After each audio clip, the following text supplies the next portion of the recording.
Boy, was this a slow burn, and then boom goes the dynamite.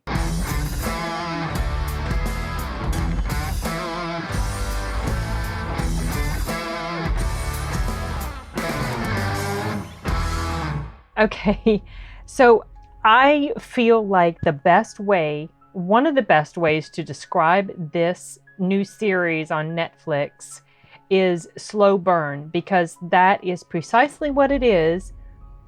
Some people might not like the slow burn approach. I personally enjoyed pretty much every moment of this show, which is Midnight Mass, and the guy, I think his name is, he's the same guy who did The Haunting of Hill House, and he also did The Bly Manor. He also did the movie Hush, and I thought there was another movie that I heard that he did, or some other show or something.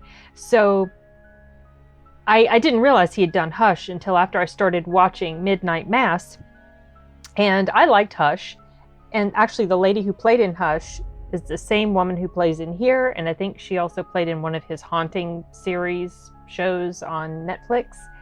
She co-writes a lot of stuff with him. So this movie, or this series, I don't think I've ever flown through a series as fast as this. Granted, there's only 7 episodes, but each episode is about an hour long, give or take a few minutes. Some episodes are a little bit less than an hour, some are a little bit more than an hour. So I would say they average out to about an hour. So that's like watching 3 movies in like 2 days, because I started it on Friday and this is Sunday. As of the filming of this, it's Sunday. It's not quite tomorrow yet, almost. And I just finished it a little bit ago. I had to get some pictures ready and stuff, but it's been less than an hour ago that I finished watching this. So I've got all these thoughts in my head, and I'm not sure if I'm going to be able to formulate them in a coherent manner, but I'm going to give it a go. So this movie, I call it again. This series is very heavily rooted in religion and religious themes. And I don't know, maybe some people might be offended by some of the things that are presented in here, but in all honesty, I personally felt like it was pretty respectful, even though at the same time showing the bad side that can often come from religion, which is how people can take things and distort things and twist things and behave badly, basically, and use religion as an excuse for doing that. You know, this happens all the time. It's not exclusive to any one particular religion, and it's a shame, but you know, because people are involved in religion and people are flawed, and we're just inherently flawed creatures, we just screw stuff up a lot of times. But at the same time, despite the negative sort of portrayal of some of the stuff going on here with regard to religion, it felt, like I said, it still felt respectful, and also fundamentally with a sense of optimism at the end, or hope, or just, I don't know what exactly the right way to describe it. And I'm not going to get into too much detail about the plot. I'll just kind of just do the surface sort of thing.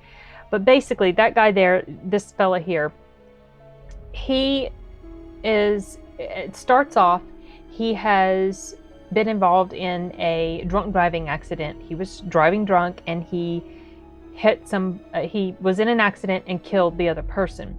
He goes to jail for 4 years. He gets out and he comes back home to this quaint little fishing island town called, I think it was called Crockett Island. They call it the Crockpot for short, or something like that, because I think the reason they called it that was because it's such a mixture of a bunch of different people. I mean, there's people of different races and different ethnicities, and you know, so just a bunch of different people.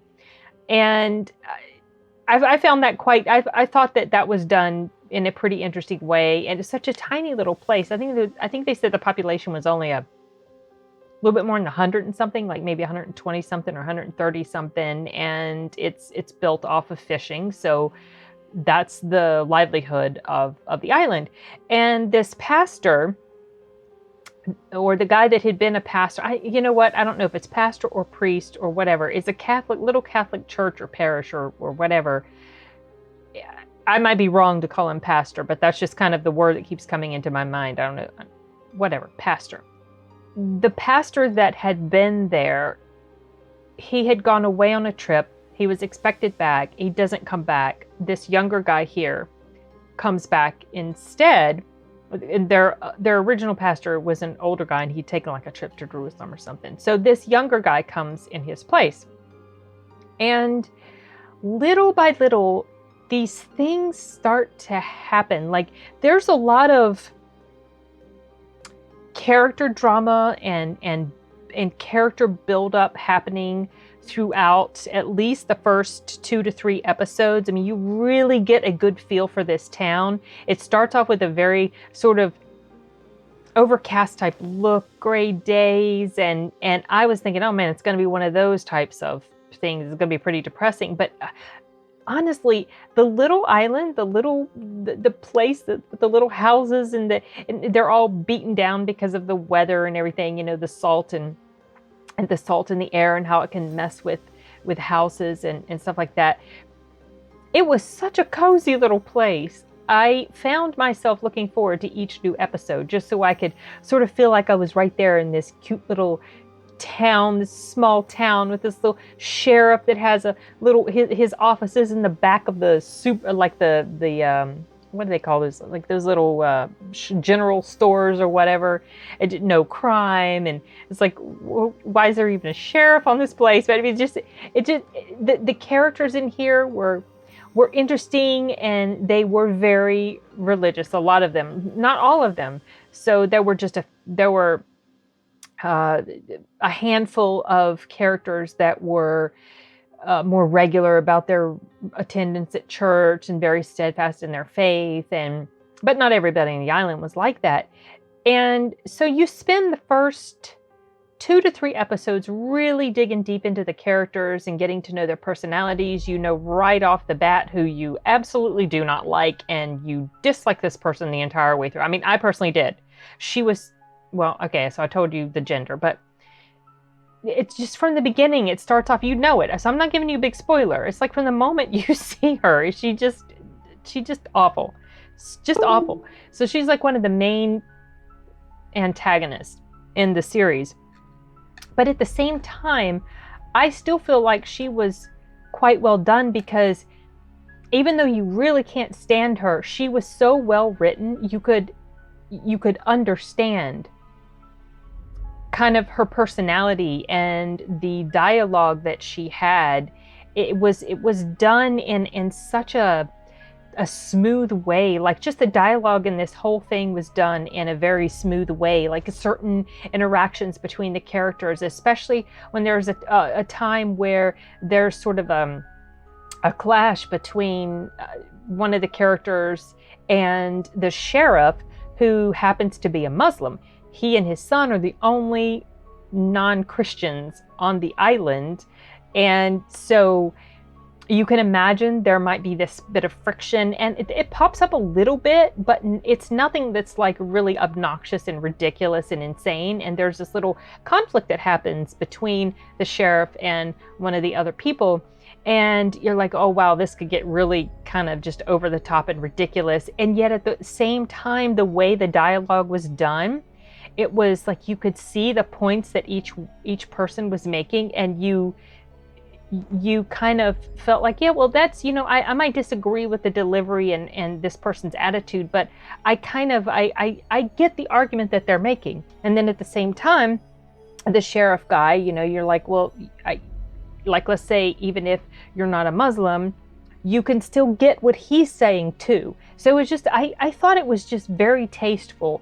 The religious themes that were handled in here, even the themes of things like repentance and sin and forgiveness and redemption. This is something that is very much about people trying to find redemption, or struggling with guilt, or struggling with things like substance abuse, because the main character, he had been an alcoholic, he's driving drunk and killed somebody. There's another character on here who's struggling with alcoholism, and just the interactions between him and the sheriff. Let's say that, the sheriff comes across him and he spends quite a bit of time in jail, the other alcoholic guy. And the way the sheriff deals with him, he's firm but gentle at the same time. He's not rude. He's just like the way he handled the people. He's very respectful, and yet I just felt like this whole show was done so well, and you really get a good understanding for each character.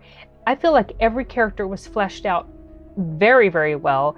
Just a lot of depth to each one. I mean, obviously there's a lot of these little extras in the background, and they kind of fill up the space in certain scenes, but the central characters, and there were several of them, they all had room to breathe in these episodes. The stories in the episodes had room to breathe because they weren't condensed and cut down and edited so much. There was plenty of time for shots to be done in such a way, and for dialogue to be just, put out there in such a way that kind of the pacing of the dialogue, the way the people interacted with each other, kind of gave you time to just mull over. Oh, she scared the crap out. Sorry.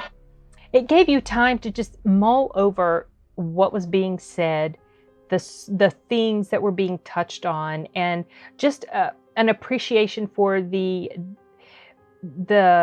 interaction between the characters. And kind of a lot of times I found myself taking the things that were being said in like when there's counseling sessions, or sort of different little friendship situations going on.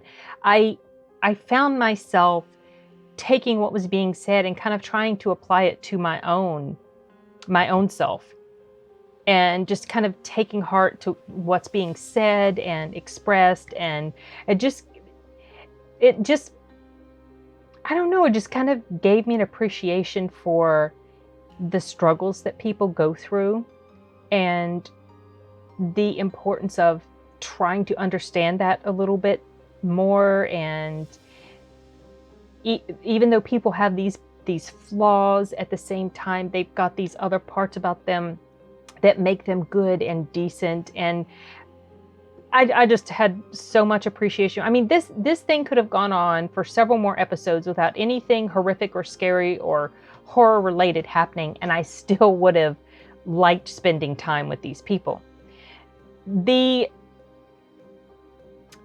It starts off the first 2 episodes, and you've got this buildup of the location and the characters and what's going on in their lives, and little by little you find out more about each character and the relationships between them. And every once in a while there are things that happen that's like, oh, ooh, that's a little bit like, ooh, something sinister is at play, because you know that anyway going into it, because you know who made this, and you know that this is a horror, like a religious horror type of show. And it's not until the 3rd episode things are happening and you're like, wow, what in the world? What's going on? And yet you appreciate something that's happening, but at the same time you're like, what is this really about? What's really at play here? And it's at the end of the 3rd episode that it becomes very clear what's going on. And so at that point, heading into episode 4, you're like, oh, okay, we're dealing with fill in the blank. But I'm not going to fill in the blank because I don't want to tell you what the horror aspect of this is, because I just feel like it's best appreciated not knowing. I mean, something's up, but you don't know exactly what. I sort of had an inkling in one of the earlier scenes that happened. I had this little flash in my brain. Oh, I wonder if this is blank. And that's because of something similar-ish being shown in another horror-related movie. Not a carbon copy, but similar-ish. And I'm not going to say what that movie is, because if I say what that movie is, then that will give away exactly what the horror element in this show is. And I don't want to do that. Anyway, something that the acting in here, you guys, was so freaking good. Everybody did a really, really good job in here for the most part. Some of the younger actors, they were fine, but there were others that had just standout performances. Like her name is Katie Siegel, I believe, and the guy who played in there was just showing her holding hands with that guy. He's the fellow that had the drunk driving accident. His character's name is Riley. The sheriff, he was one of my favorite characters in here. Just the way his personality, his demeanor, everything. The preacher guy, you know that something's going on. You don't know exactly what, and yet even as things are revealed about the preacher, despite that, he is still such a likable and sweet character. I enjoyed watching him, the way he would give his little sermons and the way he would talk to people and the expressions on his face. I mean, he was just a very sympathetic, likable character. Most of the people in here were, with the exception of that one character who was not likable at all. Anyways, there was something else I was going to say. Okay, I'm jumping in here in the middle of my original video because I did remember something pretty significant that I wanted to mention, was that this show overall kind of demonstrates in a pretty effective way how easy it is for people to be brainwashed by ideology and how easy it is for that ideology to be twisted. I think I touched on this a little bit, but like for the ideology or belief system to be twisted in such a way to conform to what a particular person thinks it's supposed to be, and how even if they are fundamentally a good person, they can still be led down a very dangerous, bad pathway just because of their belief system being influenced by another and sort of guiding them off in this direction that is not necessarily the best way to go. And that really applies to almost, not all, but many of the characters in here. Like, you can just see them slowly, gradually being directed in a way that you know is going to end up nowhere good. And I just felt like it was done very well because it demonstrates how easily it can happen, even coming from people that are fundamentally very, very decent human beings, and they don't have bad intentions. And yet at the same time, because their thinking is flawed, they can cause very bad things to happen, even though that was not the goal.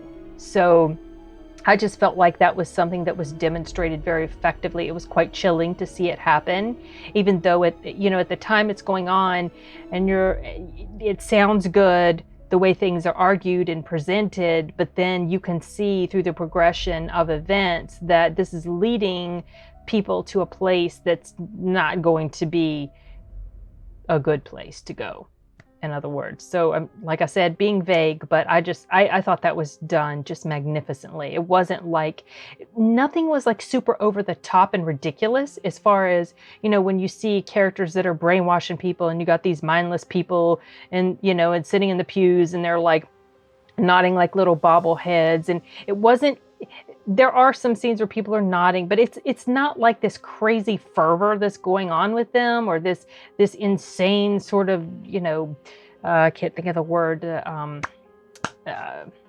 crap. I can't think of the word. It's escaping me right now because it's almost tomorrow now. But it was just this little gradual thing, and it wasn't cardboard cutout-y at all. Like how you see sometimes presented in certain other shows or movies or whatever. It was just this very slow progression, took its time to get to where it ended up. And the journey made sense. You understood why people were doing some of the things that they were doing. Anyway, yeah, that was just something that I wanted to mention before I forgot again. Okay, back to the video. I forgot what I was going to say. It might have been related to the acting. I just was blown away by how good it was in here, and I really can't find much fault with this series as a whole, especially with the acting and just the writing, such strong writing. The only time that I started to have a little bit of a feeling of, I feel like that could have been done a little better, or that felt a little clunky, and that was in the final episode where things were coming completely to a head. And I felt like the way certain scenes were written, it just felt a little bit clunky, and it just felt like it could have been done a little bit more smoothly. And I'm not sure if there were edits that had been made and that's why it felt that way. But it certainly didn't end exactly in the way I expected. Some things that were revealed, I guessed, and it was a correct guess. But the way it ended up, I won't say I was dissatisfied with the ending, but I didn't expect that was the way it was going to go down. However, it was still pretty well done. It was still pretty solid. And so I really don't have any significant complaint to raise about this. And I can't get into specific detail about the certain parts that I felt were a little bit clunky or just didn't feel like they flowed as smoothly as all the other episodes had, because that would give away too many spoilers. But I feel like if you like horror, it's not huge and heavy with the horror. It's, like I said, a slow burn. It takes a good 2+3 hours to get to the point where you're like, oh, this is what's going on. And even then, after that, it's still a slowish paced progression of the story. At the same time, it didn't feel to me like there were scenes that were a waste of time.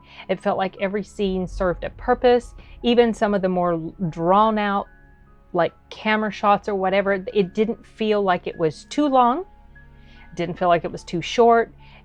Just solid. This series was solid, and I will be surprised as heck if there are not some Emmy nominations coming from this for writing, directing, acting, cinematography, whatever. This was really well done, and now I feel like I want to light a fire under my butt and get around to actually watching The Haunting of Hill House, which I had started watching a long time ago. I think I got only one episode in, and the reason I stopped is because at the time I was working and I had it on, and I knew that this was going to be something that I wanted to pay attention to, but yet at the time I couldn't really focus a whole lot on it, so I just kind of set it aside and kept forgetting to return to it. There's so many shows I want to see, you guys, so sometimes things just kind of slip on by. But I jumped on this one right away because someone in my Discord server, and I'll try to remember to leave a link for it up there, someone in my Discord server had posted a video of this girl's, I can't remember her channel, but I watch her videos because she does a lot of stuff about horror, and she had done this video about upcoming horror things for September or something like that, and Midnight Mass was one of the very first things she mentioned, and it sounded so interesting to me. I paid attention to when this thing was going to be coming out. Then it came out, and I saw some reviews for it on my YouTube, and I started to get really excited about it because some people that were reviewing it, I'm have similar taste to them. And even other people that I was watching, they were all pumped about it. They just really enjoyed it. And so I was like, wow, I really feel like I want to jump on this right away. So I did. I think it was Friday night was when I started watching it. I had an overnight at the clinic, had to work overnight, and I got only 2 episodes down, I think. I don't know why I was there for many hours and I only saw 2 episodes. And so then I think Saturday, last night, I watched episode 3, and then today when I was back in the clinic, I watched 3 more, and then when I got home, I watched the final one right before I started filming this. So I just really flew through this thing, and I'm digging this guy's work. This is a director I'm now going to be paying more attention to, just like the guy who directed crap, something I just did a review for. Oh yeah, Malignant.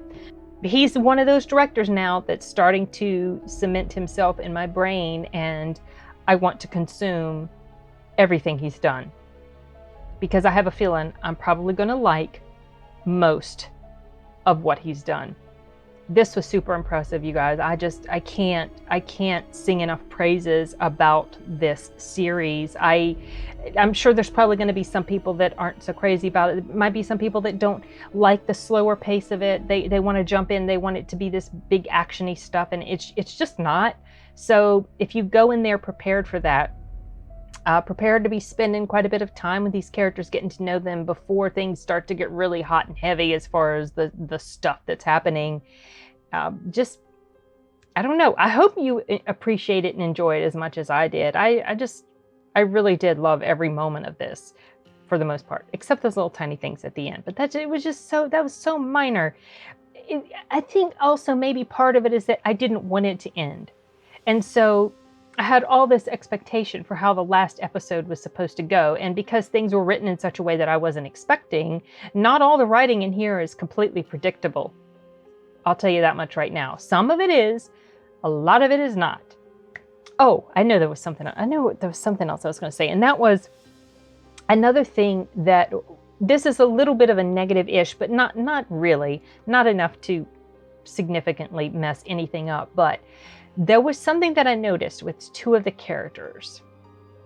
The character who plays Riley's mother, she's actually the chick that played in the first season of Altered Carbon. It took me a bit to realize who she was. I had to do some Googling and find out, who are these people? And I was like, oh, that's her?